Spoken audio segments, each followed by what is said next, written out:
Tonight, a case that is particularly close to our hearts. A year ago next week, Jill Dando, the presenter of this programme, was murdered. On Crimewatch, we always say your call counts, and however unlikely it seems, you may discover there are new ways you can help. It seemed unreal last year to be appealing for information about Jill's shooting, and I can tell you it feels no less surreal tonight. But the deepest impact, of course, was felt by her fiancé, Alan Farthing, who's here as a guest in the studio tonight, and by her family in and around her birthplace of Weston-super-Mare, and most of all, her father, Jack. The last time I saw Jill was when I went up to see the specialist about having this eye operation. My eyesight was getting steadily worse. So Jill arranged to have a private consultation for me. One of the main reasons was the wedding, and I thought that I was going to have my eyesight much better so that I could have walked her up the aisle. But it didn't work out that way. Jill, can you do the news now, look? Getting married and possibly having children was what Jill had always wished for. It was probably more important than anything that happened in her career. It just seems so cruel that something like this could have happened when Jill was so happy and at the happiest time of her life. Jill, can you do the news now, look? Can you do the news? The BBC television presenter Jill Dando has been murdered outside her London home. She was found by a friend with severe head injuries just before noon. In the doorway of her house, she was... I was having my lunch. I didn't have the radio on. And the telephone went. And I got up to answer it, and that was Doreen, my next door neighbour. She said, "Oh, Jack," she said, "I got some terrible news." "Oh," I said, "what's that?" And she said, "I've just heard on the news, the 1 o'clock news, that Jill has been murdered." I still had the operation because I had to think about the memorial service. On the day when Jill and Alan were due to get married, we all separately went up to the cemetery. Just as we were about to leave, Alan turned up. And he brought the most fabulous bouquet that he was taking to the grave. And it was just awful to think that, you know, this was supposed to be the wedding day that they'd both been so excited about. I've come to the conclusion that, they will get somebody one day. But when? I just don't know, but I'm living in hopes that one day he will be caught.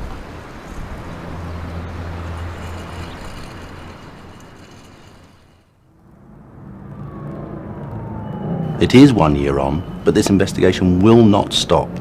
There have been many theories, conspiracy theories, contract killings, but what I want to do is to put all that to one side and look at one very strong possibility, that Jill was killed by a person working on his own. And I would like to look at the events which took place on the 26th of April and on some of the previous Mondays beforehand. I would like to look at the gun and the ammunition. And my appeal tonight is to the person responsible for killing Jill. And there's a very strong probability that he's watching this programme tonight. On the 26th of April last year, there are a number of sightings of a person hanging around in Gowan Avenue, in Fulham, outside the address where Jill Dando lived. That a man was seen on 2 previous Mondays before the 26th. I noticed a man standing outside the nursery school. I was going to a cafe in Munster Road for breakfast. I was in the cafe about 35 to 40 minutes, and when I left and started walking south down Munster Road, he was still standing outside the nursery school. As I walked through the gateway, I noticed the man was now standing on the south side of Waldo Avenue at the junction with Munster Road by the tea shop. I left the house to go down the bookies on the Fulham Palace Road. I realised the man that I'd seen a week earlier was now standing at the junction of Waldo Avenue and Silbury Street. And when I came back 20 minutes later, he was still standing where I'd seen him. As I was walking down Silbury Street, I saw the same man again. He sort of got a bit agitated and tried to hide his face while looking straight down at the pavement. Then on the morning of the 26th of April, a mother was driving her son to school in Gowan Avenue and she saw a man wearing a Trilby type hat. Watch him, Mum. He was looking up like he was waiting for something. He had the worst ill-fitting suit on that you could imagine. Well, he is a funny one. I was in Bishop's Road waiting to cross Munster Road. Out of the corner of my eye there was a man outside the double glazing shop. He looked out of context in every way. His clothes didn't fit, his hat didn't fit, and he acted very strangely. About an hour later in Gowan Avenue and Munster Road, two other witnesses saw a man whom they both describe as wearing glasses which were far too big for him. There are some differences in these descriptions, but there are lots of similarities. We have a dozen witnesses describing a man in his 30s or 40s, tall, wearing a dark suit and agitated. 3 of them said his suit was too big. Another 3 saw him in a Trilby hat. Several mentioned the mobile phone. He is the main person that we wish to speak to in this investigation. Jill Dando was shot between 11:30 and 11:35 on the 26th of April last year. She was shot once behind her left ear, and the gun was in hard contact with her head. This was a violent, aggressive and appalling act against someone who had done no harm to anyone ever. There were no witnesses to the shooting, but 2 neighbours heard her scream, and she must have seen her attacker in those last few seconds. Immediately after the shooting, a neighbour saw a man leaving the gate area of Jill Dando's house. Again, he was in his 30s or 40s, tall, with dark hair and baggy trousers. And a second neighbour saw the same man go down Gowan Avenue towards Fulham Palace Road. Left behind at the crime scene was the cartridge case and the bullet. It's a 9mm short or .380 caliber cartridge case made by Remington in the USA on or after July 1994. Well, the cartridge case has 6 small, almost like pin pricks round the case. These are stab crimps, which we think we used to hold the bullet in place. As you can see, they were made by a sharp tool, possibly the tip of a short nail or an automatic centre punch. Well, what is crimping? It's primarily to hold the bullet in the cartridge case. In this situation, what has he done? Has he found another bullet to put onto the cartridge case? Has the original bullet become loose? Or has he taken the bullet out and added powder or removed powder? Whatever the circumstances, he has knowledge of firearms and he has knowledge of the cartridge case to be able to do that and crimp it. We can tell from examination of the bullet that it was fired in a barrel that wasn't conventionally rifled. And we think it's likely that the gun that was used was a gun that was originally deactivated and then criminally reconverted using a smooth-boled barrel. Well, clearly he's had to get the gun from somewhere. Handguns have been banned since 1997. So did he own the gun before that date? Or did he get possession of it shortly before the 26th of April? Has someone else received that gun after the 26th of April? So how can our appeal help you recognise the man who killed Jill Dando? He's someone who clearly has an interest in guns and firearms, experience in using them or handling them. And that can come from being a gun club member or perhaps from his occupation or previous occupation.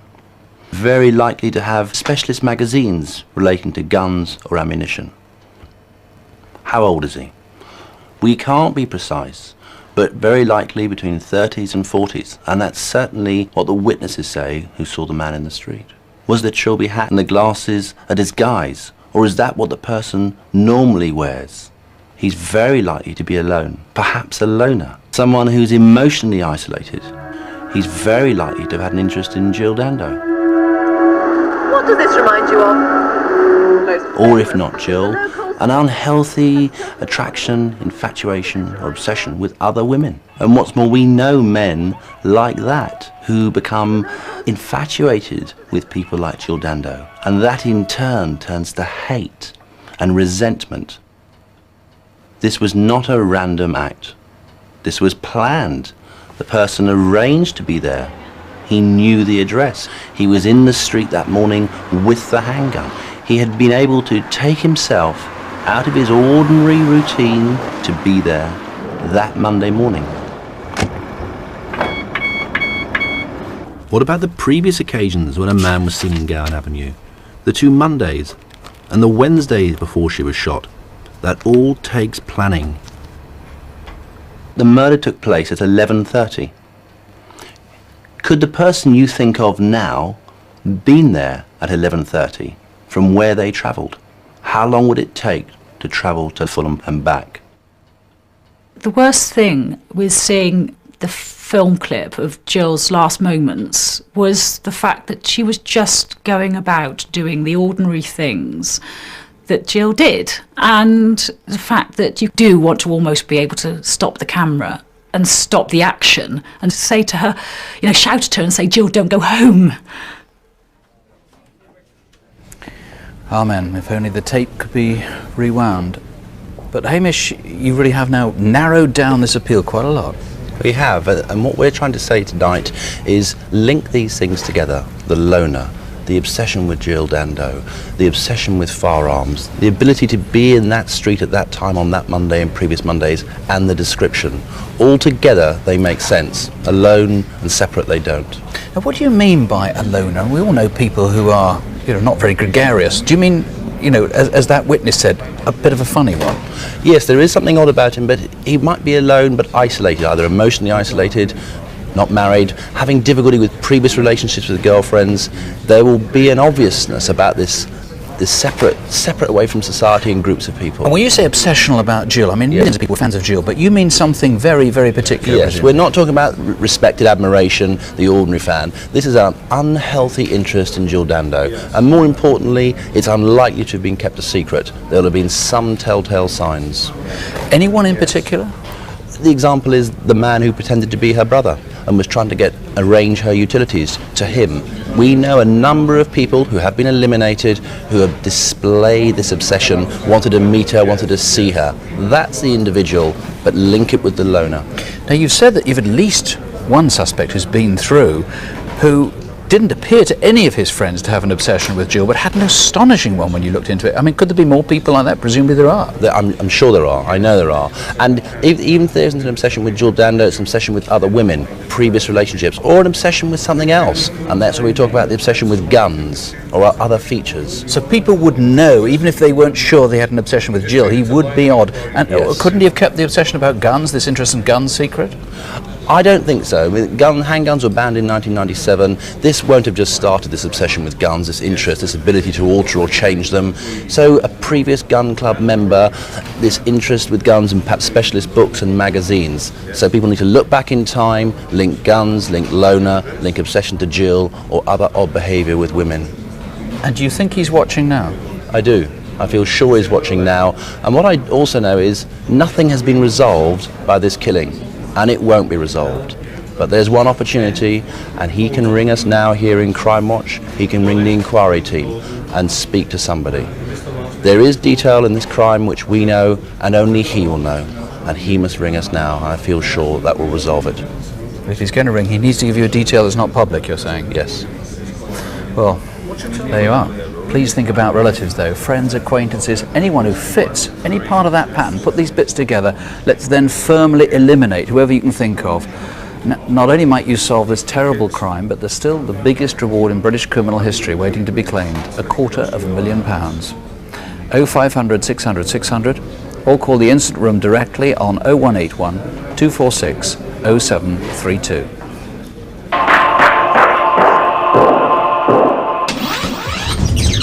An appeal on last month's Crimewatch was the centrepiece of a big police operation into the racist murder of Stephen Lawrence in South London.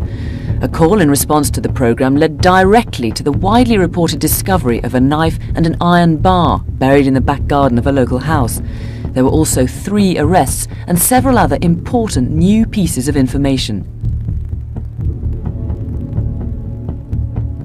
Following an attack on a woman at the Worthington Cup final, calls to Crimewatch suggested a name. A man later walked into a London police station and has been charged. 6 months ago, we showed photos of an anti-capitalism riot in the City of London. As a result of calls to Crimewatch, 1 man has been charged with violent disorder. And police want your help again after a similar riot in November, this time in the Euston area of London. If you know one of these faces, give us a call. An armed robber who takes care to disguise himself, or so he thought. Take a look at this. He's in Shrewsbury in Shropshire just under a month ago, holding up a building society. You can see his face clearly, but there's more to come. In a nearby shopping mall, off comes a disguise, hat and gloves into the bin, and what gives him away is that he's completely bald. His jacket and jeans were found later, and here they are. Now, it's a fairly distinctive two-tone jacket and regular jeans from C&A. The same man held up staff at a building society in Abergavenny and left this college scarf behind. This is what he may look like without the hat. Have another look. Call 01495 232 268. And another face, this time from a bank in Hornchurch, Essex. Now this man is cashing a cheque stolen from an elderly patient at a nearby hospital. Her bag was actually rifled while she lay critically ill. In fact, sadly, she's since died. Nice man this. Please tell us who he is. Call 01708 751 212. And 2 faces caught in the lobby at Lloyds Bank in Frimley in Surrey. They were using cash cards stolen in a burglary earlier the same day, and they managed to get £300. The accomplice has black hair, but look at the distinctive crown. And the one using the card has short hair too, but it's lighter and he's wearing glasses. Tell us who these 2 are. Call 01483 227 006. We all know the feeling after a nightmare. You wake up in the morning, you think, thank goodness for that. But what if it wasn't? One woman realised that the images in her nightmare were real. We've pieced together what happened from her flashbacks.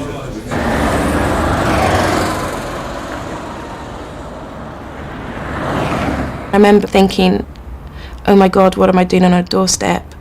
I need to go home. I think it was something where instincts took over and I just got up, walked down the path. I'd heard about this sort of thing before it happened to me, but you still don't think that it's going to happen to you. I think I was drugged and kidnapped by someone and raped by 2 people. Just turn your head for a second, whatever they did, put something in my drink or whatever, and you're a goner basically. It started 11 months ago on a Thursday after work in London's West End. Several friends who were temping had arranged to meet up for an evening drink at the busy Pitcher and Piano Bar on William IV Street, just off Trafalgar Square. I mean, it was a Thursday night, so I had work the next day, so we were just going out for a few. Nothing out of the ordinary, we were just going for a drink.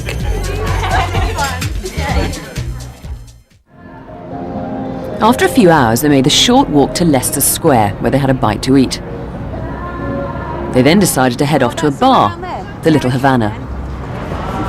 Good evening, ladies. Hello. How much is it? Just £3 to come inside. Oh, come on. We only want to stay for a drink. We're not going to be here long. Please, please. Come inside. Oh, Thank you.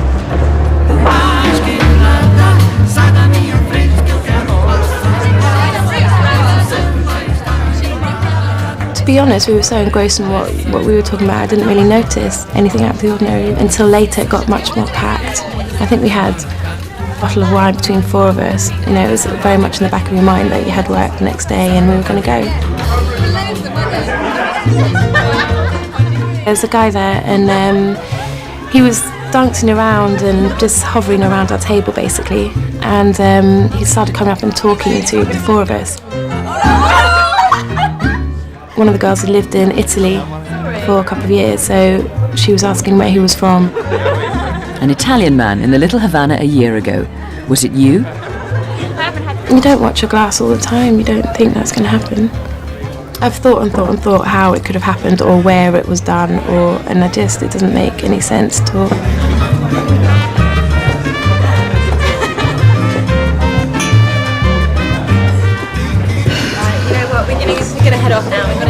We realised it was getting later, and we had a bottle of red wine between the four of us.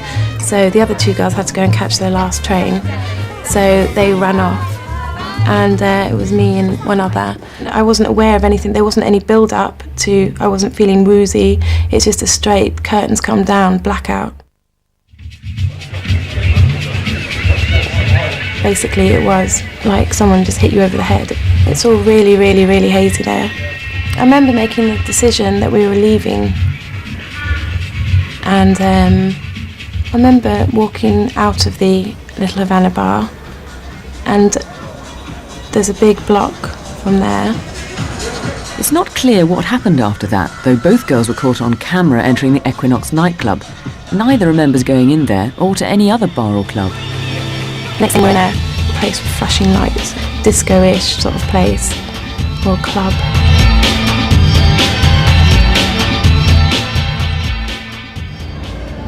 I remember being in toilet somewhere. I have no idea where it was with this guy.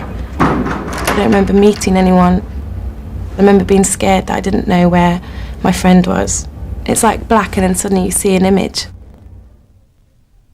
Her attacker was medium build, mid-20s, shoulder-length, greasy black hair with a strong East European accent. Next thing I remember is being in the back of a car.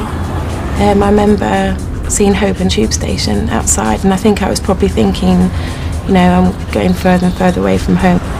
And with this presence next to me, suddenly from one guy there's two guys. I knew I was in danger. But, I mean, I remember walking down a road, going up a pathway, and being on a doorstep. He was definitely of Eastern European origin. His build, he was a bigger build than the other guy, quite stocky, and he had a shaved head. I remember senses more than feelings. I remember the smell, I remember the weight of someone on me.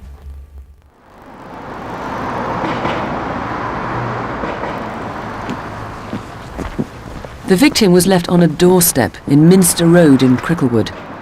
From there, she walked 100 yards to a 24-hour garage on the Kilburn High Road, where she got help.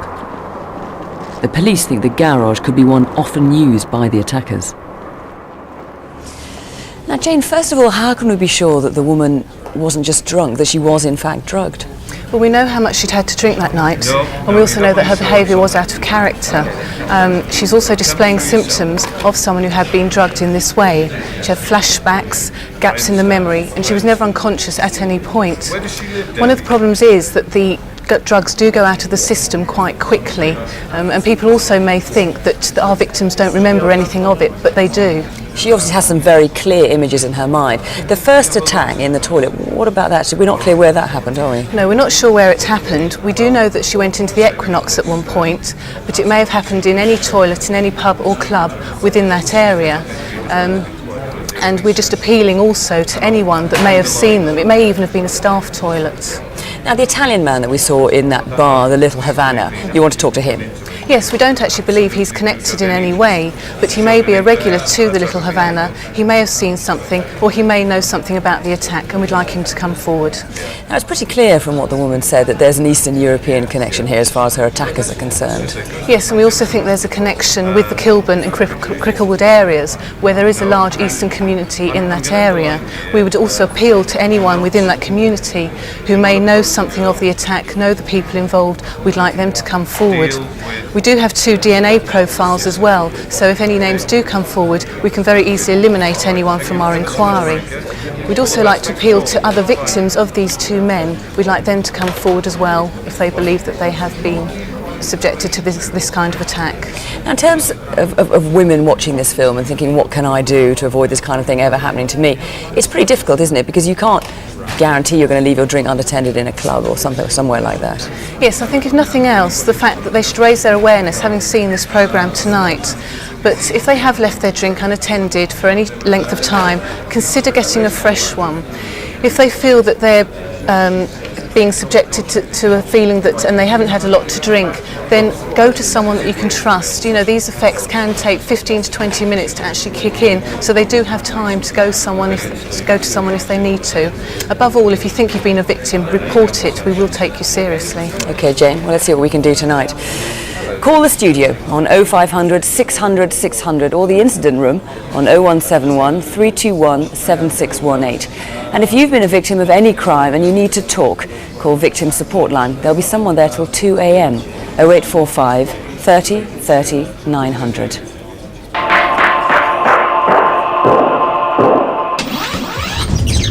Four years ago, we appealed about the stabbing of Stephen Cameron on an M25 slip road in Kent. The Old Bailey was told that a car valet called Crimewatch after finding a knife in a vehicle belonging to Kenneth Noy. As you'll have seen, Kenneth Noy has now been found guilty of Stephen's murder and sentenced to life imprisonment.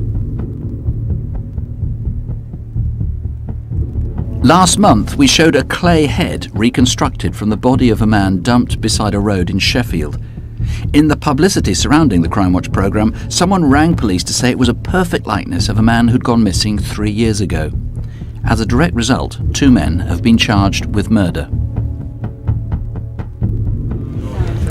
Now, into March, a dramatic assault caught on camera in a hospital car park. A man had been visiting a friend at St James's Hospital in Leeds, better known as Jimmy's. When he came out, he was seen haranguing a group of men. One of them got out a baseball bat and left him with a fractured skull. Now, unfortunately, it's too violent to show all the footage, but take a good look at the attacker. He's wearing a South African Rugby Union shirt, and at the time he was using a black Nissan microcar with a number plate D330DEF. That car has changed hands several times, but all the other owners have been traced and eliminated from the inquiry. If you know him, ring 0113 241 3685. Now, this woman is going out on a spending spree. Over 6 separate days, she uses credit cards in several different names. She buys chocolates, sports goods, a stereo, children's clothes, mobile phones and watches. Now, at least once she fled into a silver Renault Megane with the registration S780KJF. Now, she's white and the driver is black. So, who is she and who is he? And where is that silver Megane? S780KJF. Call 0181 246 0320. Now, we've had some encouraging calls on our reappeal in the murder of Jill Dando. We've got 10 names suggested so far. Many of them may have links to gun clubs, and 3 names of infatuated fans, so some good progress there. Now, we all know when it's Grand National Day, even if we aren't big racing fans. I had a bet a week or so ago, but as usual I didn't win anything. It's a fun day out for lots of people in Liverpool. But 4 years ago, on the day of the race, just 5 minutes from Aintree, Pauline Johnson was knocked down by a hit-and-run driver. She was on a Pelican crossing just outside her home in Walton. The car was a blue M-Reg Ford Mondeo, and there were 4 people inside. It stopped briefly before driving off towards Bootle. Pauline was taken to hospital, but died 10 days later. And with me now is Pauline's husband, Bill Johnson. Bill, thanks so much for coming in. We can see a picture here behind us of Pauline. Yep. Your son Peter was just 6 months old when she was killed, and he's what? He's 4 now. He's 4 now. So how's he coping with it all? Well, he's doing quite well, really, but he hasn't got a mum.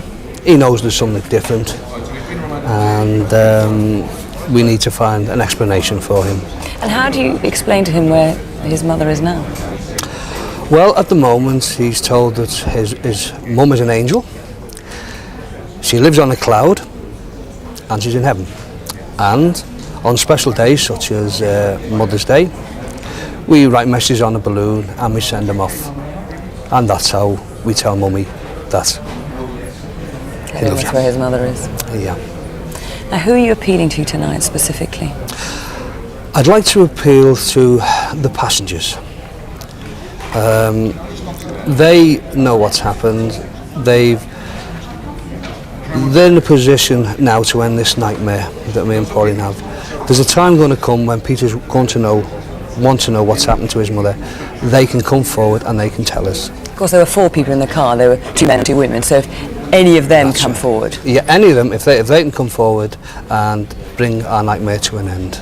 And of course they're bound to have spoken to other people. Yes. So if they've spoken to other people in the last 4 years, we want to hear from them too. Yes. Anybody that thinks that they have heard anything, however remote it may be, please contact the police and they can decide the value of it. And they are the only ones who can bring it to an end, and they can also stop the suffering of their own family, because their own family must be suffering now as well. Okay, Bill, let's hope we can sort this out. Let me just remind you about the car. It was an Isis Blue M-Reg Ford Mondeo. Part of the valance, that's the bit that goes under the bumper, that was left on the road, and we know it had been repaired in the past. If you know anything about that car, or you were in it, pick up the phone. If not for Bill and his son Peter, then for the £5,000 reward offered by the Liverpool Echo. Ring 0151 777 5730, or call Crime Stoppers, anonymous if you want, on 0800 555 111, and that's good for any case. Last month, out of the blue, there were 2 separate attacks on security vans in the same road, 250 yards apart. Not surprisingly, detectives reckon that they're linked. They even have some ideas about who might be responsible, and they've had a good bit of local cooperation. They hope that this reconstruction will prompt others in the know. Mid-February, Chepstow in South Wales, and a Toyota Hiace was stolen from an industrial estate. Do you know someone who acquired a van like this and kept it for a fortnight? In the back were industrial tools. What happened to them? Were they sold on or simply dumped?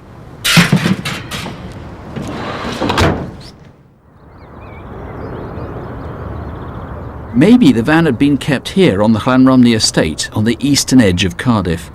At any rate, this is where it reappeared 7 weeks ago on a Thursday afternoon outside the local council housing office. It now had false number plates.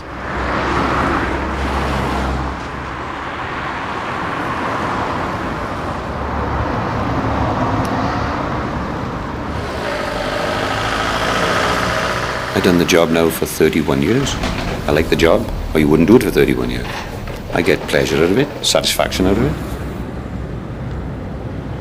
I think that the times have changed from when I started. The simple reason is there's no respect today.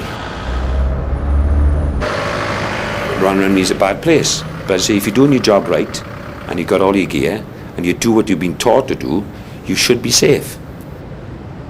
Well, the way we were taught years ago was you've got what everybody else wants, and if they can take it off you, they will. If you don't enter, you don't win, do you? But that's all done there now. Smashing. Just checking the van. Yeah, that's all right, okay. See you next week then. You're always expecting the unexpected. You always got to keep that in the back of the mind. Go.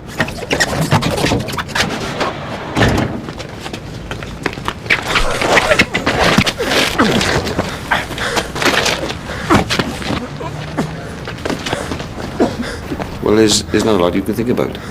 It's how fast they can hit you. It leaves you with a bad taste in your mouth. You think you let people down. But being old school, you do got a tendency to blame yourself. The cash box was protected by a smoke bomb, but it failed to detonate. The van was dumped 2 streets away in Milverton Avenue, and the empty cash box was left behind.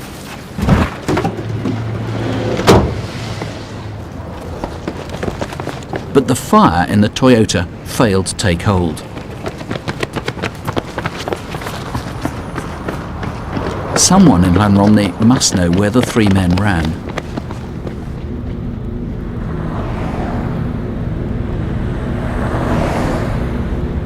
Three weeks went past to a Saturday afternoon, the 25th of March. A few minutes from the shops in Llanrumney is the ABC Park on the St Mellons estate, and the residents there were treated that afternoon to the noise of a biker showing off to onlookers.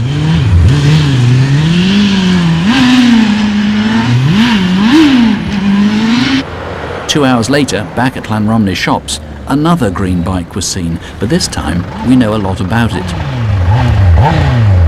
It was a Kawasaki 900 that had been stolen 8 months before. It had gold Allen screws, a gold brake disc, gold trims on the handlebars, and a non-standard silencer. Well, there's a lot of people around, and obviously it was Saturday afternoon, busiest time of the day really, and a lot of children around. Because the more people around, the less possibility you're going to get attacked really. I mean, it's always in the back of your mind, you're always watching, trying to observe and whatever. But you never think, oh, it's going to happen to me, because it's one of those things, isn't it? You just don't think about it. I mean, if you thought about it, you wouldn't do the job. Or you heard that motorcycle revving up, and I just didn't think. All those people around, I thought, no. Quite busy, just Saturday. I was putting shopping into the footwell in my car, and this boy pushed past me, and I just thought he was so rude. When I saw him, I thought, I can't believe this.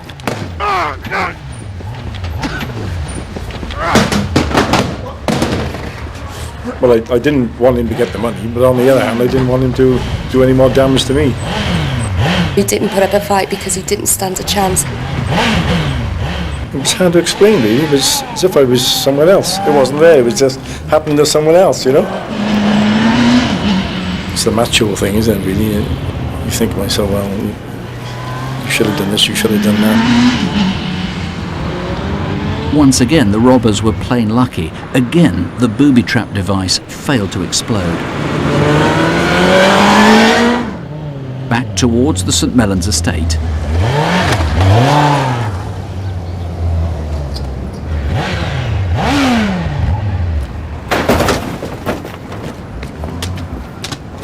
The bike was dumped, along with the now empty cash box, at Trowbridge Green.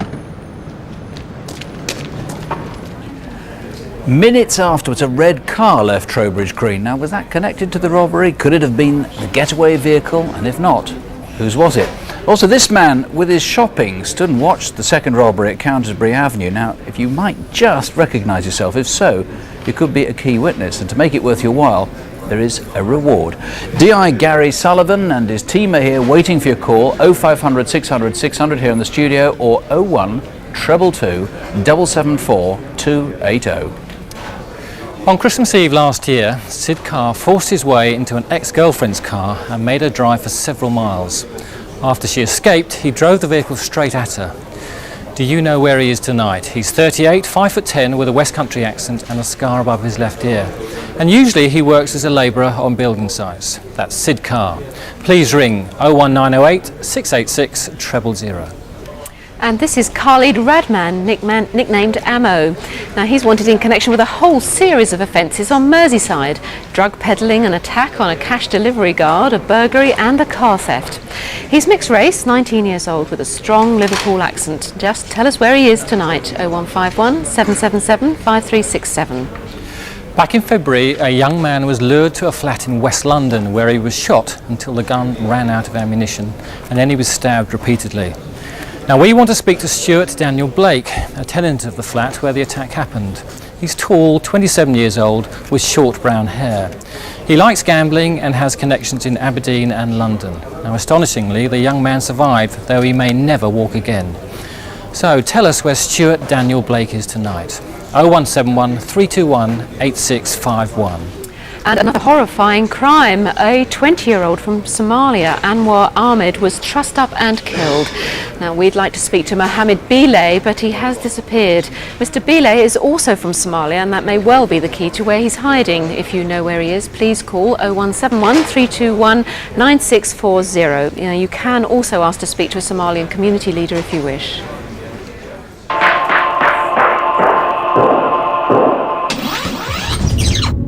In March last year, we reconstructed events surrounding the terrible murders of dog breeders Janice and Connie Sheridan in their Norfolk cottage. A car number plate we showed was spotted by a caller to Crimewatch and eventually led police to arrest Kevin Cotterill. He's now been sentenced to 2 life terms. A Crimewatch case solved by forensic scientists. Laura Donnelly was murdered as she walked home from a nightclub in Paisley. DNA screening identified a local man, Thomas Brophy, as the murderer. He's been sentenced to life. And advances in genetic science led to the reopening of the case of Mary Gregson, killed 23 years ago in Shipley.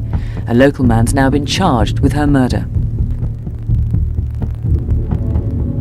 In the same programme, we showed a hoard of hot property, goods thought to be stolen but not linked to specific burglaries. As a result of calls, 35 items were returned to their owners, and 2 men have together been charged with 32 counts of handling stolen goods. 4 simple clues. See if you can put them together. A white van man and 3 distinctive shirts. The white van is a Ford Transit. The man looks something like this, and the 3 shirts are like these. A white shirt with New Zealand written on it, a blue and white striped rugby top, and a T-shirt with a pattern very much like this. The link is a man who's been attacking women from Northampton to Hampshire. They're serious sexual assaults in which he grabs victims near trunk roads and industrial estates, the M3 near Farnborough, the A1 near St Neots, and Buziat on the A509 just off the M1. I have never been so scared in my life. During the attack, he kept saying, "Make me feel good." He would let me go. Who is he? This is how one of his victims describes him, and it's the clearest impression so far. But this is how he looked to another woman he attacked. We need to find him quickly. Paul Spick, you've got some pretty powerful clues now. Yes, we know an awful lot about this attacker, and I'm confident that a relative or friend or work colleague or girlfriend will be able to put the pieces of the jigsaw together and hopefully give us a name, for this man must be caught because he will attack again. There's a white van driver, at least you think it's a white van. Well, it could be lighting coloured, it could be a metallic colour, but we know it's transit style and size, not necessarily a Ford Transit. We don't know it's his, presumably, either. No, it could be hired vehicle. It certainly had black markings in the form of writing and lines on the driver's side. So it could be a courier driver, delivery driver, or it could be rented. Now, the offender himself is chubby. We've seen that from the drawings. What else do you know about him? I think he could be described as being unfit. His stomach certainly overhangs his trousers, and he's aged in his late 20s, early 30s. His average height about 5'8" to 5'10", and he's got short, blonde to brown hair. The T-shirt that he wore was very distinctive, as was a pair of shoes that he was wearing. Was he clean? Was he smelly? Was he a smoker? I mean, what there was like? No smell of tobacco. He was clean. His T-shirt was well worn and well washed, but he was of general good appearance. An accent? No discernible accent, but we believe he's from the southern part of England. Okay, well, there's a lot there to put together, and of course the fear is that these attacks may become more severe. They've already been going on for 2 years, so please, let's put a stop to them tonight. Call the studio or call 01 604 888 000. These are crimes that can be solved. Our numbers are on CFAX page 621, or you can email us at Crimewatch UK at the BBC. Well, we're having huge volume of calls, especially on the reappeal about the Jill Dando murder. I have to say we're still getting a lot of people who are offering us theories which aren't very helpful at the moment. The police have spent over 11 months going through theories. What they now need is names, but we have got a lot of names coming in. A lot of them are linking guns with an obsession with Jill, and we'll tell you more on Crimewatch Update at 11:10. If that's beyond your bedtime, well, please join us next month. Remember, we're on Wednesdays from now on. That's Wednesday, May the 24th. Don't have nightmares, do sleep well. Good night. Good night.